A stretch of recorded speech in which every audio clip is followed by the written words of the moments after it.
He pressed his gun against my ribs. But it wasn't a hooligan. It was by someone who's supposed to protect and serve citizens. I had my hand behind my head, fearing I was going to end up dead. Luckily, my blood wasn't shed. But that night, I tossed and turned in my bed, thinking about what would have happened if the officer would have pulled the trigger. I figure I would have been another nigga whose reputation would have been hindered by false allegations accusing me as the aggressor in the altercation when they completed the investigation, even though it was an officer who used his weapon for intimidation. Ever been in my situation? Unconstitutionally detained, exercising your right to remain silent because you didn't want to die in vain or be the cause of your mother's pain?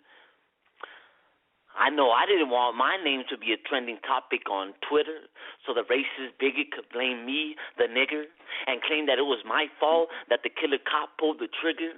I thank God I'm a critical thinker, or else I would have ended up in critical condition or in the hands of a mortician. Why is it typical for our pigment to be under suspicion? Why are they quick to fill our bodies up with ammunition? Where does this fear stem from? Who planted the seeds that bloomed into us losing our lives and freedom?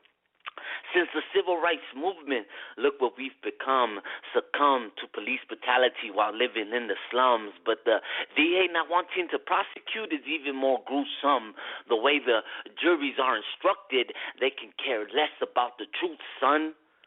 The way the evidence is presented, it is evident that justice becomes irrelevant when it comes to the police, but when we are arrested, we are served with harsher punishments. Our pigment is detested. That's not the case in all cases, but they could care less when we end up in coffins and care more to see us in cages, the war wages, and not on drugs, but on our pigmentation.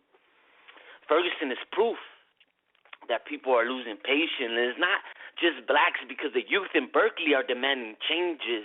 The times are changing, and I'm not talking about daylight savings. I'm talking about St. Louis Rams who came out with their hands up having Jeff Rhoda hating.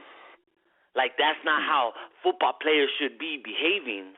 LeBron James, Kobe Bryant, Derrick Rose don't wear their I Can't Breathe shirts for entertainment.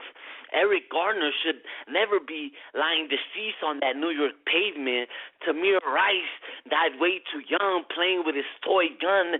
Lately, murders by cops is such a phenomenon, but will justice ever be done? Or is that a rhetorical question? The historical oppression of the African is synonymous metaphorically to the unconstitutional aggression of the police. How much longer must their indiscretion go unquestioned? President Obama, can you answer, please? Because I'm tired of being harassed by police. Not only do I have to fear my own, but I also have to worry about being murdered by the cops on the streets.